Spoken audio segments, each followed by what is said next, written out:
Ontario's legislature will resume sitting tomorrow after an unusually long summer break. The government is set to introduce a bill aimed at easing the congestion that is frustrating some GTHA voters. Political expert Keith Leslie joins us now. And Keith, what does that even look like? Well, after 19 weeks off, the Ford government's top priority for the fall session looks very much like a pre-election session. As you say, they're talking about dealing with congestion. And basically what that means is everything from they're going to the big ticket stuff. They're going to build highways, the 413. They're going to clear away the environmental process for that. The Garden City Skyway, subways, LRTs, that kind of thing. And of course, they're going to build the 401 tunnel underneath the 401 across Toronto. All this type of, big ticket stuff, to get people thinking about an election and not thinking about all the problems that they're facing. Now, you mentioned an election, Keith. The next fixed date isn't until June of 2026. But as you said, it seems like Ford is gearing up to call one quite a bit earlier. Well, it certainly feels like that. And everyone seems to think that Premier Ford is getting everybody ready for a spring election, even though one doesn't necessarily, as you say, until June 2026.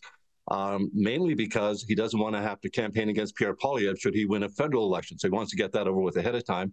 And there's also a lot of speculation that Ford wants to get out ahead of a possible RCMP report into the Greenbelt fiasco from last year.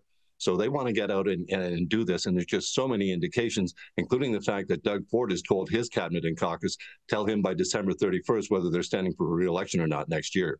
Now, there have been some issues boiling over this summer. The Ontario Place lands as one of them. What questions do you think Ford will have to answer to? Well, the whole Therme 95-year deal with the Ford government to lease the prime Toronto waterfront in Ontario Place is going to be the key focus, I think, of both the New Democrats and the Liberals as the session gets going. The Liberals are saying this cost at least $2 billion. It's a really lousy economic deal.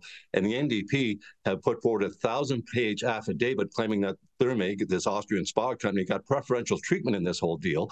And they've asked the Integrity Commissioner to look. A 1,000-page affidavit. They really come up with a whole lot of evidence thinking that Therme, like a lot of the Greenbelt developers, got preferential treatment. And that's exactly the kind of thing the Ford government doesn't want to be hearing, but it's exactly where the opposition parties are going to focus their attack. And Keith, while Ontarians continue to struggle with access to health care, mental health care, and affordable housing, Premier Ford did make alcohol more accessible.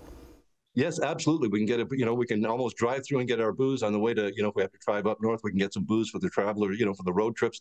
Not necessarily a good idea, especially if it costs us hundreds of millions of dollars ahead of time, to get this 1 year early. It just seems a needless expense, as does apparently $3 billion to send $200 checks to everybody.